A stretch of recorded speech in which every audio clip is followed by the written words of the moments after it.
Welcome everyone, my name is Diego Roballo. I work for the Historic Districts Council. The Historic Districts Council is New York City's advocate for historic places. And today I have the pleasure to welcome you to a conversation with the Queen's Memory Project. And this conversation is especially offered for our current and previous Six to Celebrate groups. The Queen's Memory Project is a community archiving program that was founded in 2010 and it's supported by the Queen's Public Library and Queen's College. Today, I have the pleasure to have Natalie, who is the director of the Queen's Memory Project, and Meryl, who is the community coordinator of the Queen's Memory Project. They'll be talking about their programs and how community groups, like you groups, can benefit from the programs. So welcome, Natalie and Meryl. Thanks so much, Diego. And nice to see some familiar faces here. Hello. And nice to meet those of you we have not met yet. So we have some prepared remarks just to give you all some background on Queen's Memory, help you understand what it is that we do and what Queen's Memory is. And then I really look forward to hearing from you all. So I'll share if I can. Oh, I think, Diego, I need you to give me permission.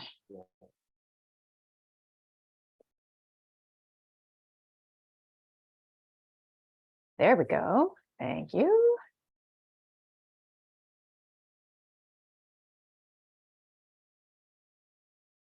Okay, are you all seeing the slide? Okay. Yes. Great, thank you. Okay, so my name is Natalie. I'm the director, and Meryl is here with me. She is our community coordinator, and you'll be hearing from both of us today. And we'll be talking about Queen's Memory, which is a community-driven archiving program that is supported by Queen's Public Library and also by Queen's College, which is part of CUNY.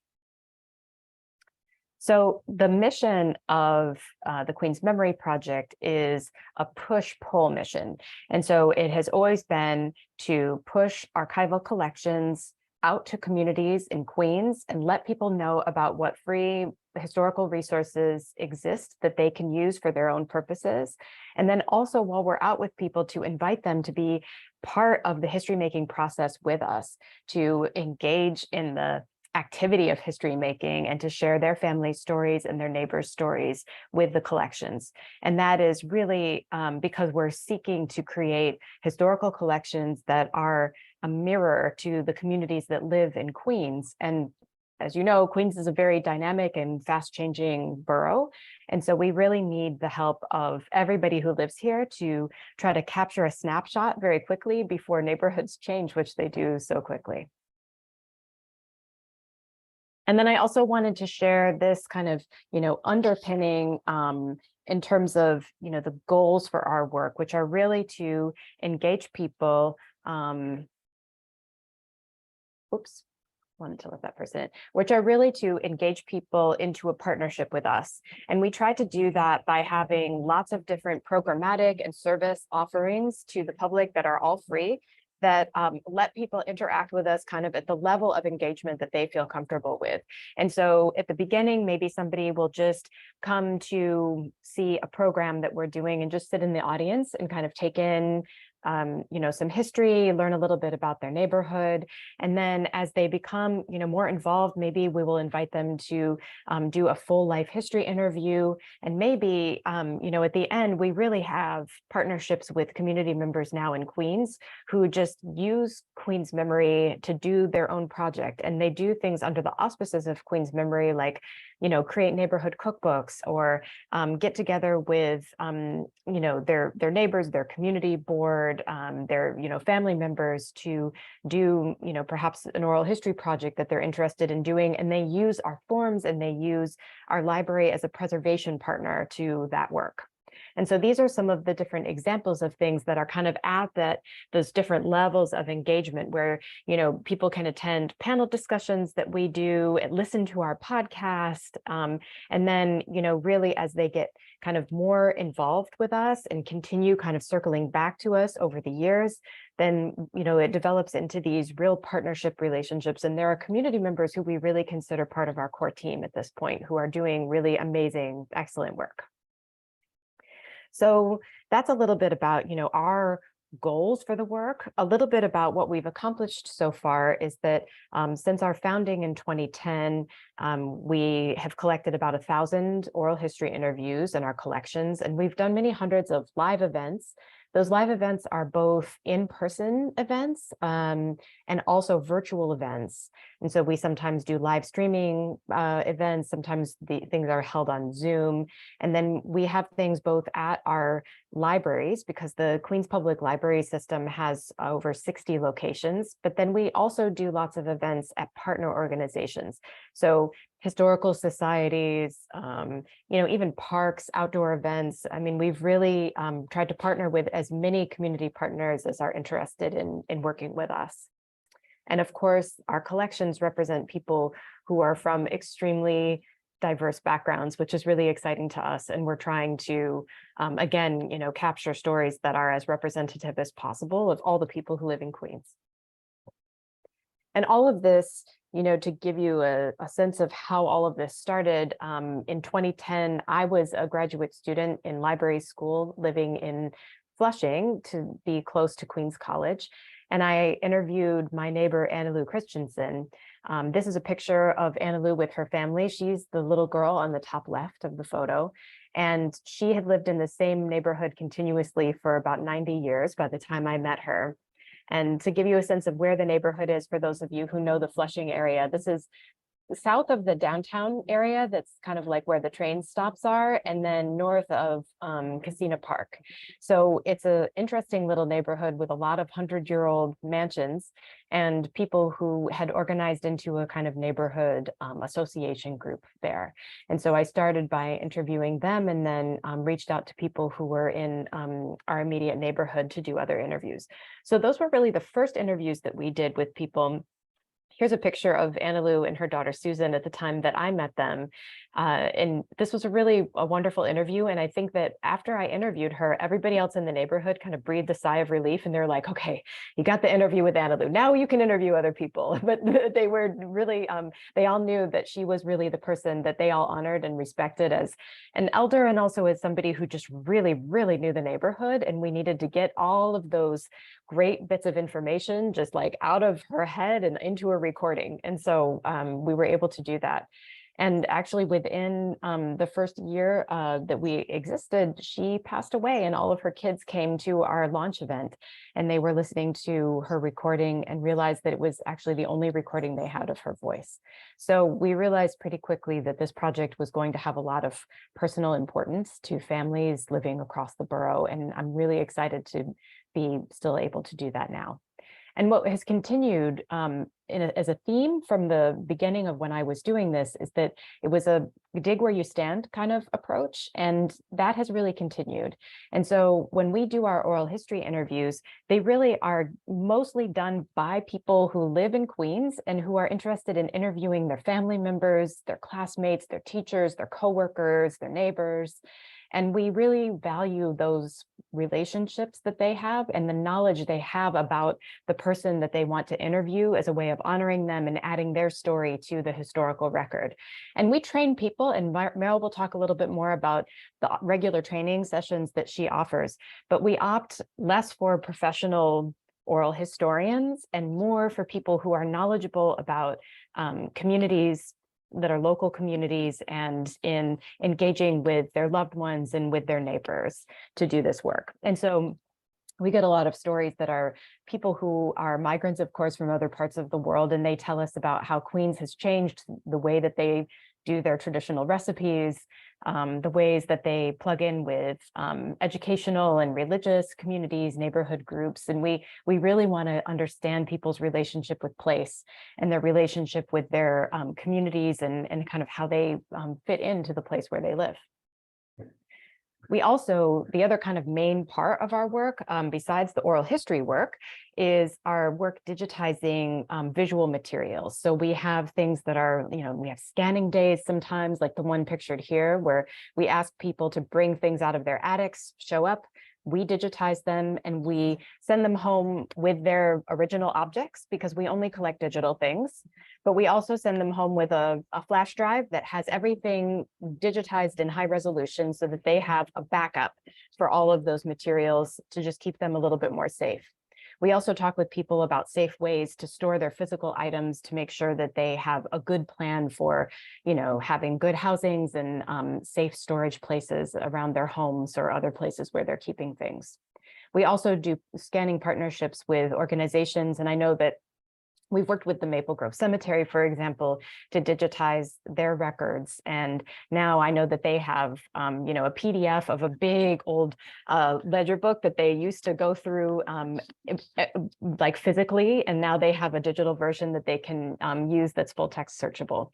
So we do partnerships with families, but also with organizations. And then we started in 2016 to think about our curation of the collections that we had. And one of those things was deciding to do a podcast. And so this was actually a listening party that we did to celebrate one of the episodes that we published of the very first season of podcasts. And the young woman that is second from the left in the picture, Adrienne Lara, is the volunteer who really edited and was responsible for our very first season of podcasts. Now we have completed our third season of the Queen's Memory podcast. This one called Our Major Minor Voices. Each season is 10 episodes long. And this one really focused on Asian American communities living in Queens all across the borough. And it's done in 8 different popular Asian languages that are spoken most by Queens residents. And all of that you can find on our website and listen to. And here I'll hand off to Meryl, and she'll be able to tell you a little bit about where she came into the project and some more examples of activities that we're doing now and, kind of leading up to the present. Thanks, Natalie. Hi, everyone. I'm Meryl. I'm the community coordinator of Queen's Memory. I joined in December 2019, so it's been an interesting time for a program that up to spring 2020 was almost entirely in person, if not completely in person interviews, in-person programs, in-person workshops. And obviously, March 2020 changed all of that.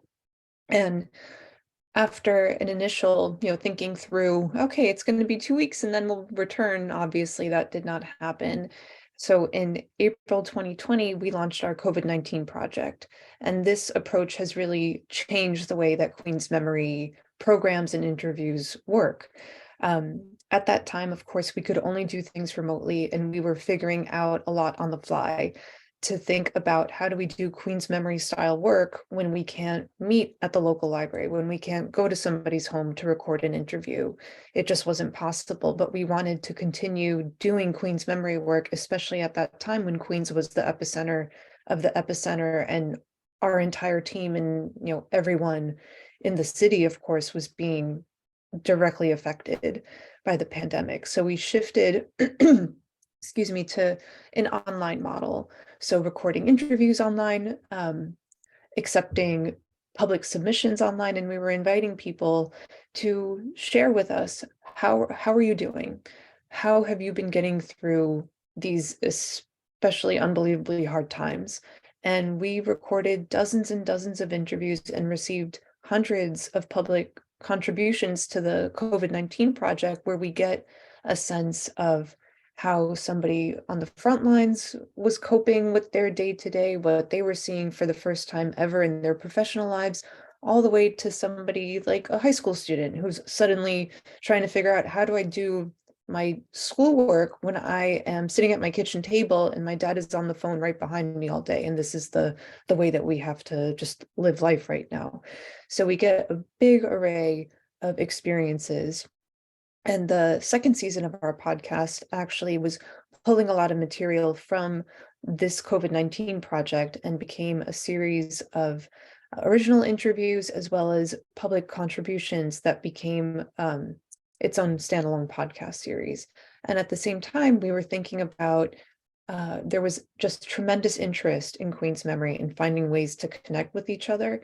And so at that time, I was just welcoming people as I got inquiries. So people were reaching out on social media, directly to email. We were just suddenly had this incredible base of volunteers who wanted to get started, some who had interviewing background, but many of whom were doing it for the very first time. And so from those initial phone calls and almost, daily Zoom sessions that I was leading, eventually it became I believe, weekly, then bi-weekly, and now it's become a monthly training series. So I continue to do that online to reach as many people as possible. And every month people join. I have a volunteer orientation where we go through all the different ways that people can work with Queen's Memory, perhaps as a one-time thing or in a more committed regular volunteer role. And my oral history training as well, where it's just an hour. So it is very, very much an introductory session, but we've found that people are ready to record interviews, especially those who may think, I want to record with my grandmother, but how do I do it? They get that training, and then the very next week, one of our recent fellows actually did exactly this. The very next week, she went and recorded an interview with her grandmother. So it's that kind of model to make it really approachable, really welcoming, and I think very accessible to many people. Next slide, please.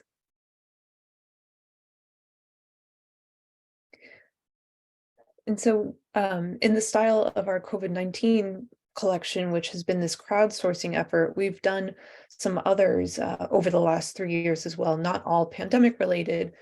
In our 125th anniversary year, we were inviting the public and colleagues, retirees, to share their QPL 125 stories, which is now spun off into an ongoing QPL stories collection, where we have people interviewing our colleagues at the library, retirees, longtime volunteers, friends group members, to build up that institutional history and the institutional memory, because we realize we have a lot of gaps in certain areas. And the perfect people to fill in some of those gaps are the people who've been with the library, and we have colleagues who've been with the library for decades. It's pretty amazing. And more recently, we have launched this Share Your Mets Memories with Us, where we're inviting the public again, tell us, what does this baseball team mean to you? It's our, Queens specific team. And we had, I believe, our outreach team handing out postcards. At one of the games recently, there's going to be a repeated series of outreach, and we have that special Mets card at QPL as well. So if anyone here has a Queens Public Library card and would like a special Mets card, you can go to your local branch and ask to have it swapped out. Those are still available. So this is, again, like thinking about how do we invite people to be part of the archive by contributing their story directly. It's become part of all the different ways that we're collecting. We're thinking about how do we do these kinds of outreach campaigns to always welcome people in and to show that when we say we want to hear your story, we really do, and we want to make it easy for you to share. With online forums, we had a toll-free number as well, different ways to make it really accessible to the public. Next slide. And one of the ongoing series that we've done, we're in year 2 of our Queen's Memory Cookbook program. The first year, it was online only. It was a weekly, I believe, over the course of 12 weeks, online story share with our partner Life Story Club, and in partnership with our older adult services program at the library too. And that was open to anyone with a connection to Queens. And what we found is many people loved this idea, but they were coming in from Ohio and Pennsylvania, Rhode Island. And it was great to have people from all over. It really made for really lively sessions.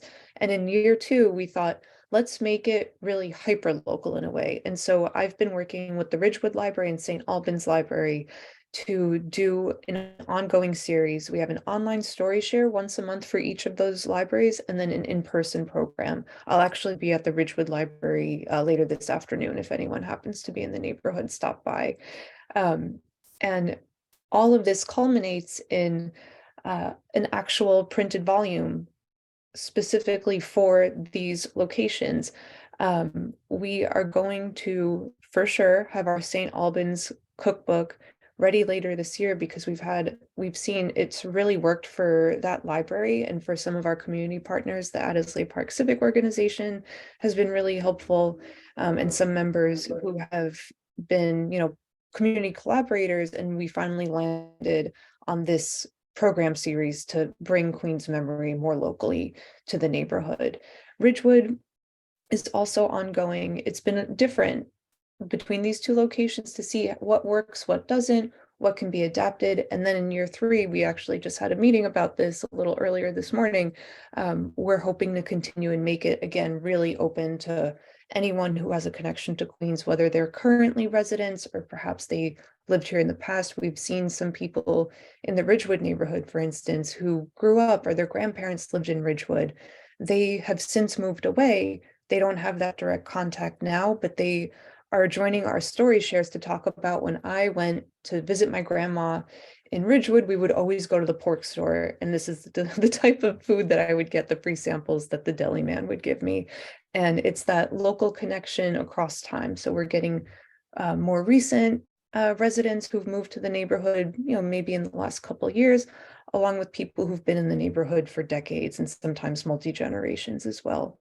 So this is a great example of how innovative we can be and how we can adapt it to changing circumstances now that we have this online and in-person component, and we're still figuring out what works. Next slide, please. And another huge part of our work since the fall has been the Queen's Name Explorer. It is a mapping resource of as many named places in Queens as we can find from available data sources, and we're adding more and more day by day. And what this is, when you see co-naming street signs, or you see a plaque in the park, and perhaps your local public school has a name attached. And some of those may be obvious. We know who Marie Curie is, for instance. She has a park named after her. But there are so many locals, especially, who may be really well known within their neighborhood and beloved, but outside of their neighborhood, maybe people aren't as familiar with their story. And we wanted to figure out, well, how do we create a resource to show the people behind these places? And it's been really wonderful to see. Sometimes people with really personal connections will come. We've had widows write about their spouses and contribute stories.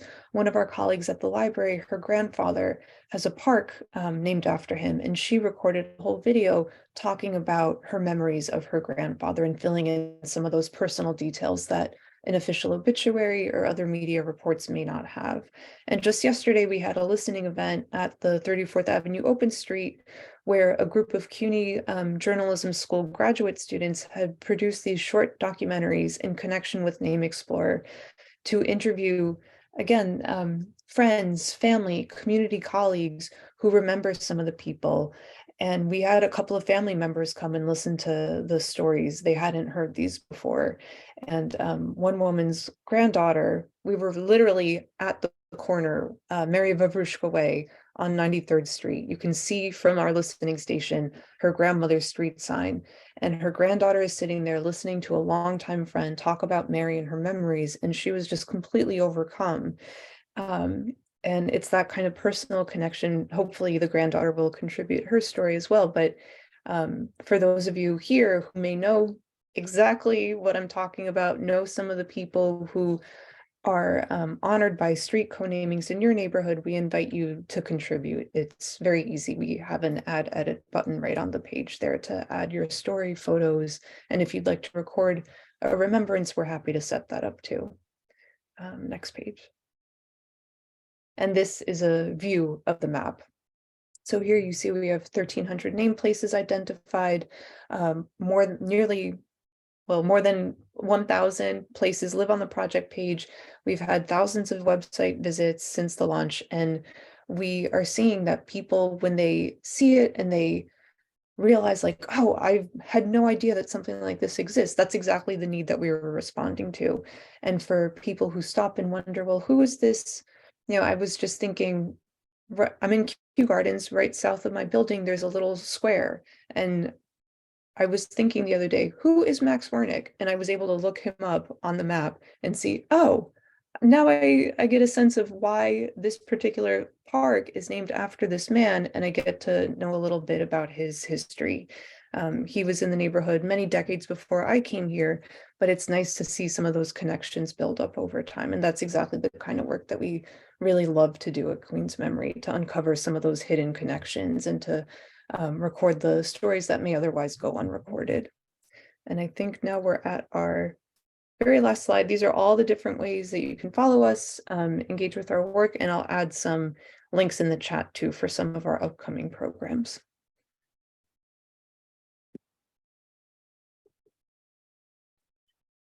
And Natalie, if I missed anything about any of the Name Explorer otherwise, please. No, that was great. Thank you. So that's you, all. Meryl. Yeah. That was very informative. Does anyone have any questions that they would like to ask? Thank you so much. Oh, sorry. Go ahead. Go ahead, Laura. No. Go ahead, Laura. Oh, okay.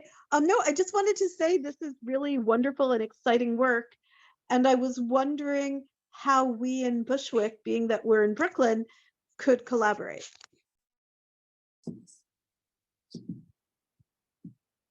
Well, I mean, that's a good question. And that's something that we were hoping to kind of figure out with you guys here. I mean, I know that we offer just free to the public, the regular workshops that Meryl offers.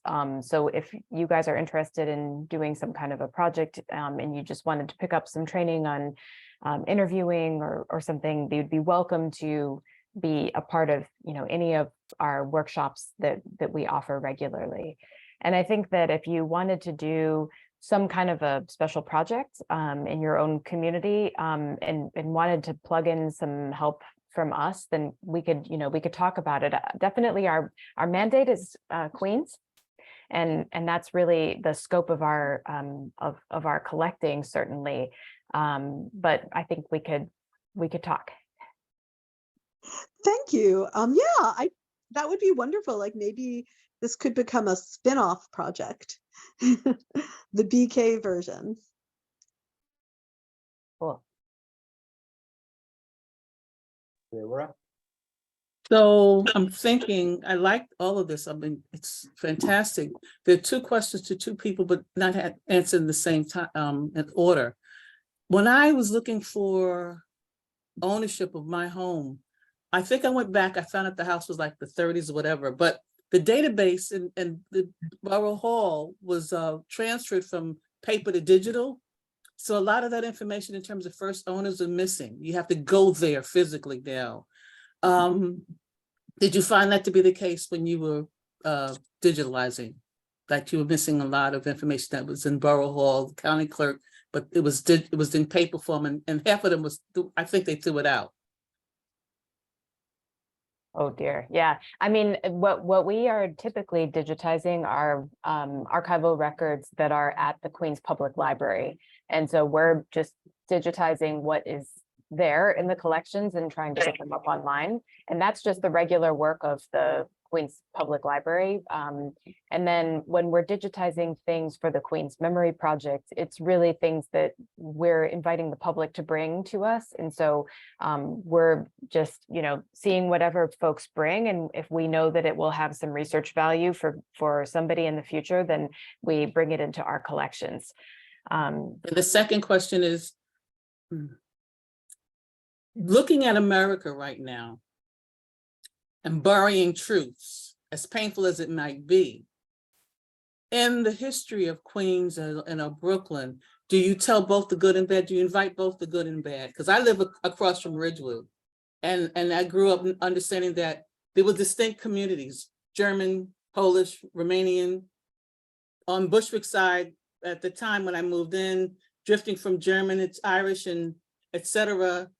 to Hispanic and Black. That one of the buildings that I used to pass by and stand in front of became a supermarket was a home of a German meeting hall where they had meetings that were in hailing the Chancellor of Germany. So, I mean, so do you identify the good as well as the ugly and telling a truthful history? Because Bushwick, well, Brooklyn has distinct communities, and it seems like we tell our stories independently. Sometimes they connect, but there's so many stories to be told about different events that you want to capture them as a truth instead of like, oh, I didn't know that. And it's not 2023, you still don't know. Mm-hmm. Do Yeah. you invite inclusiveness? Definitely. And I think that, our role as archivists is really to capture lots and lots of people's experiences and stories. And what I believe is that oral history does an especially good job of capturing a complex individual subjective view of what happened in somebody's life. Like they're telling us their experience, and you can't deny somebody's lived experience. I mean, you can have a different experience or disagree with it, but we like having lots of accounts from lots of different people because we believe that that's going to kind of complicate and enrich the historical narrative that people are going to be writing as historians using our collections in the future, so that they're not just hearing one authoritative voice about what happened and how everything happened, but instead hearing from 10 different people about the same event and hearing how different people experienced it in different ways. And so what we're really trying to do, especially through the oral history work that we do, is to just capture lots of different perspectives and get those on the record. Last thing, even though it changed in the 40s or so, people from Brooklyn who moved into Queens did not call themselves Queens persons. They lived in Long Island. Yeah. And it was such a snobbish thing to say. It's like, when did you become Jamaica? But they lived in Long Island. It was such esteemed to live across the borderline of Brooklyn into Long Island. And then it became Queens one year. When I looked up, the post office became, Queens 22, New York. Like when I was, Jamaica, it was Queens, Long Island. Then it became Jamaica 21 or 14, New York. So yeah, it's quite a sting to be in Queens. Yeah, and I think that it's such an interesting difference between Brooklyn and Queens too, that a lot of people really they think of their neighborhood. Like Queens is really a collection of villages. So instead of somebody saying I'm from Queens, they're going to be like, I'm from Kew Gardens, or I'm from Astoria, or I'm from Jamaica. Or I mean, people really identify more with those old city names sometimes, more so than just saying they're from Queens. Yeah. Well, we're the only borough where you address a letter to the neighborhood. And Correct. I focus on Jackson Heights. And Deborah, I was going to say, I sell residential real estate. And when the city digitized everything, some of it's like misfiled, it's the wrong block, when you call that up. I don't know if they keep ownership records going back, but you can find current ownership and tax records and all that other stuff easily online. And the other thing I was going to say about, having done this, locally for like 30 years, like most people don't, I don't know, they're not sort of interested. And I bring up, so Jackson Heights was a restricted community and I always said everybody had an easily pronounceable last name. And, bring up certain things about cooperatives and, restrictions or whatever, because it's sort of interest to me from on a perspective basis. But I think, unfortunately, like most people, the best example is like the Van Wyck Expressway. People think like that was always there when it had actually cut through a neighborhood, which is why the blocks, look the way they do. All over, yeah. Yeah. Anyway, I was gonna say, I've been, in my basement bin raised above ground level are a lot of archives, some of which we digitized when we had a grant. So I would be certainly interested in, afterwards connecting with you to see about some of the other things. I've just gone through a problem with my ViewSonic projector because the stupid remote control never worked, so I have to like sit there to like advance the slide, giving a presentation. And that tells you how old I am calling it a slide, when we actually used slides. But, and also sort of information on, archives. And, for me, it happens to be in my basement. on behalf of the Jackson Heights Beautification Group, but you know, I'm past 60 now, and although it's above, you know, the ground level, I don't know who's, you know, because nobody, this is, and not to be negative, but it's, and I don't think it's just my personality. It's really hard to get people out of their homes and interested and involved in things than it was 30 years ago, like before the internet and before tools that we're using right now.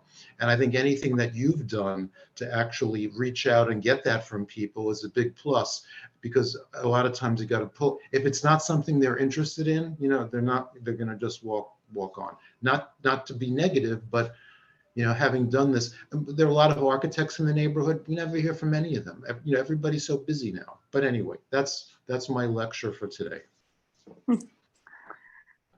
Yeah, I think what a great project. Honestly, what an impressive project. When I got the email from Diego, I immediately emailed the rest of us at BHPA, Bushwick Historic Preservation Association, and said, you know, like, I've been dreaming of doing something like this for us in Bushwick.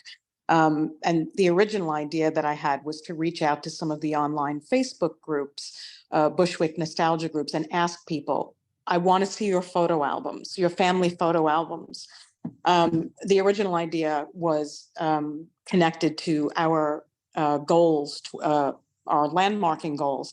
And so I was thinking, you know, we've lost so many buildings. I am sure there are photos documenting these properties throughout history buried in people's closets and photo albums, even if it's just a small snapshot. And so the original idea that I had was basically, let's create an online library of Bushwick family photos, and people would be able to write, you know, a little bit of a caption or a story or what have you. Clearly what you guys have done, I mean, you're advanced, you know, it's an advanced project.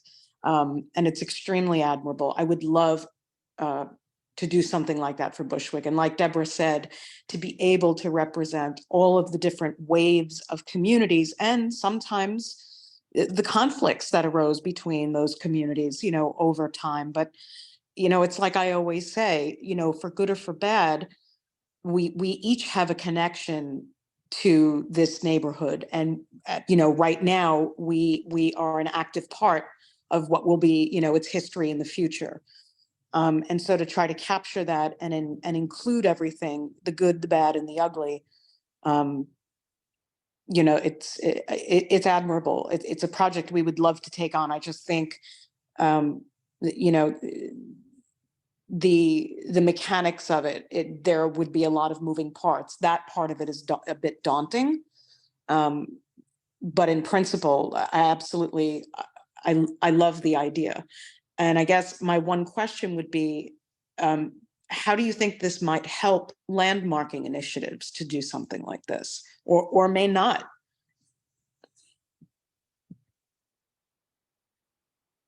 I wonder if that's a good question actually for Diego, because I've never been through the process of getting something landmarked. You have to put together documentation, right? Correct. Yeah, and I think these oral history documents can be a really good documentation for the significance, the historic significance of a specific neighborhood. So I would say if anyone is working on a request for evaluation for a specific block, and they include oral history, interviews, you know, written stories of residents, I think that would support the request for evaluation. I remember a couple of years ago, the Manaida Street in the Bronx, which was not designated as a landmark. A very important component of it was the personal stories of longtime residents. So during the hearing, we had longtime residents who were talking about their childhood in the neighborhood, how they grew up surrounded by those beautiful buildings. So I think this kind of oral history can be very, very significant and supportive of requests for evaluations and the designation process. Yeah, especially that we know that, well, I mean, at least Landmarks claims that they will take the cultural significance or the local significance of a property into consideration for landmarking. And so what I'm hoping is, because Bushwick has been so challenging, that we might be able to utilize some of these oral histories to create a narrative around properties that might otherwise be made excuses for, in other words, for reasons why they shouldn't be landmarked. I'm wondering if there's a way we can use that to our advantage to say, no, actually it should. And here's a handful of neighbors that can tell you about the significance of this property from, 1965 to 1980 or something like that.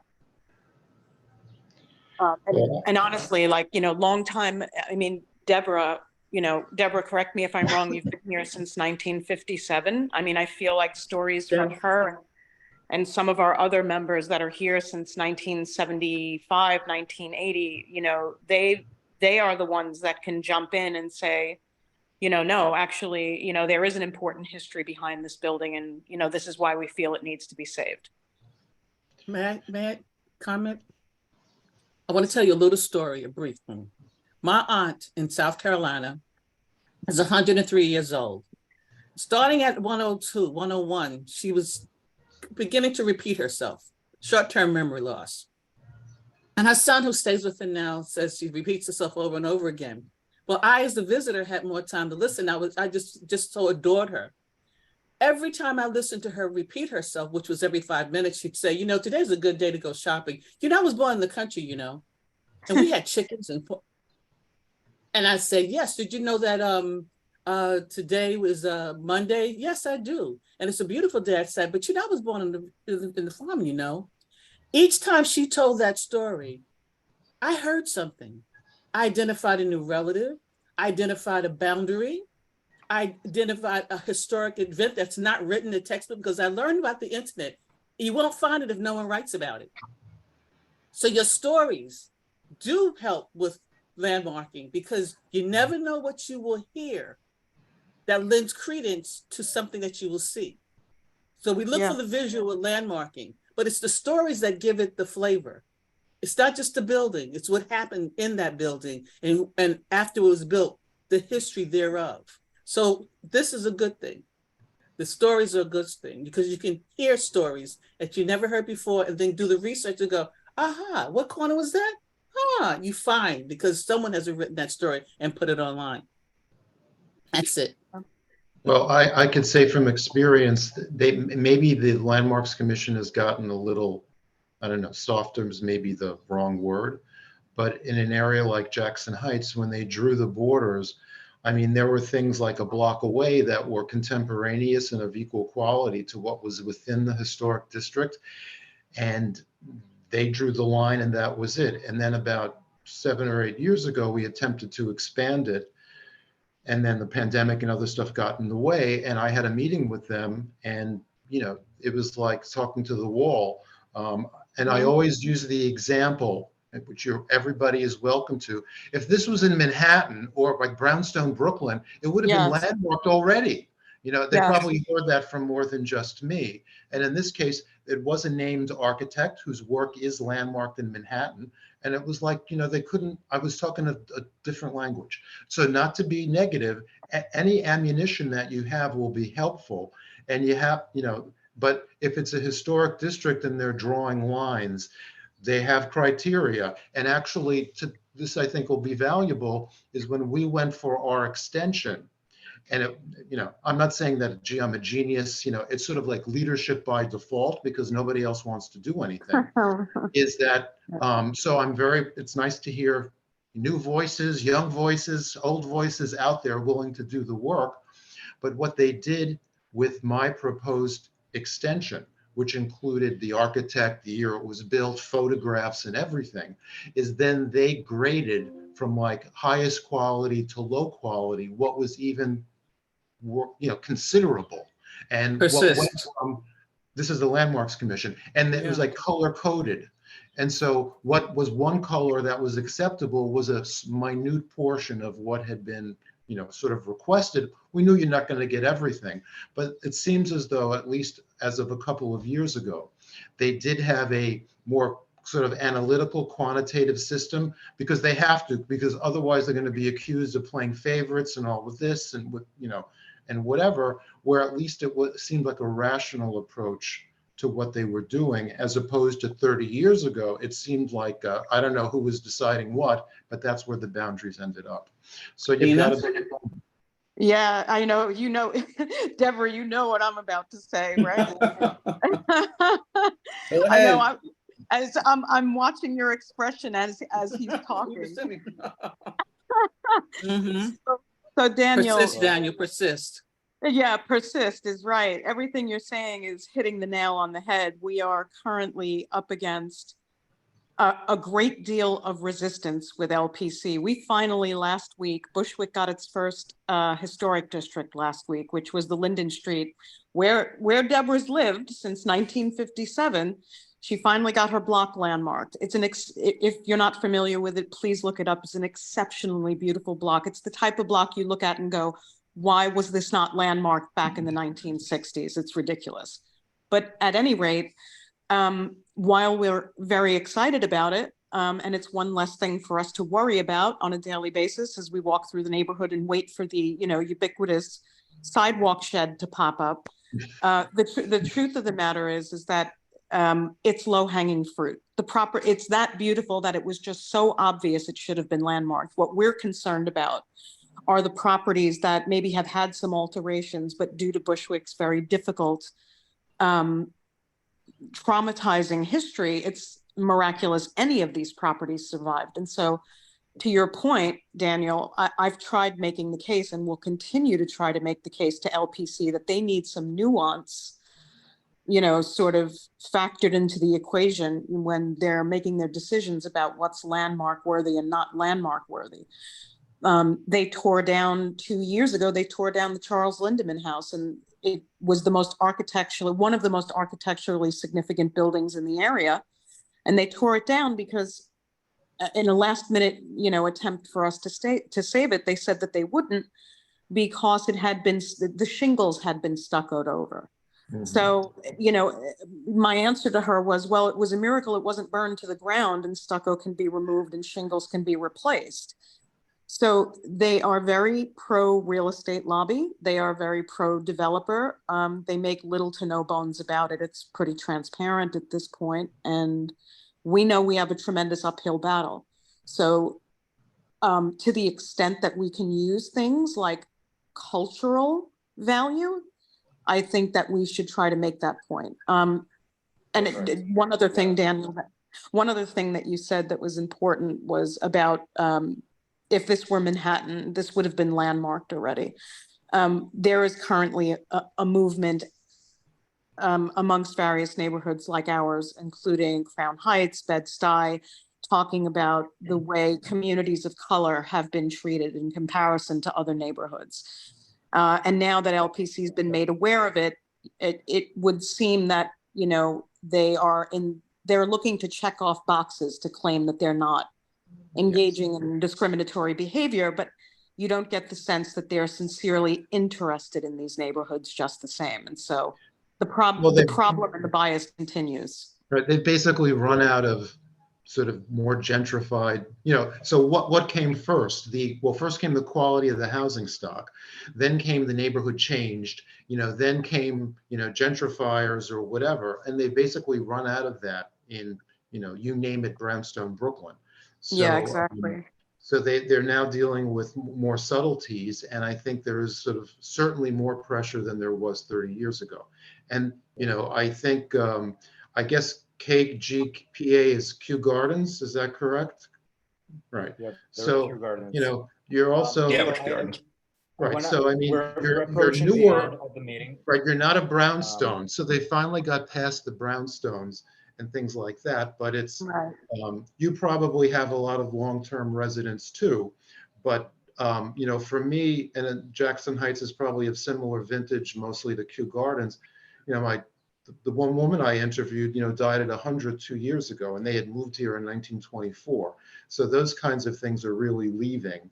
But there's a lot of brick, And, there's an apartment section of Kew Gardens. And so some areas haven't been as altered as others where there was detached single family frame houses that have been leveled left and right in a lot Yeah. of parts of Queens and Brooklyn.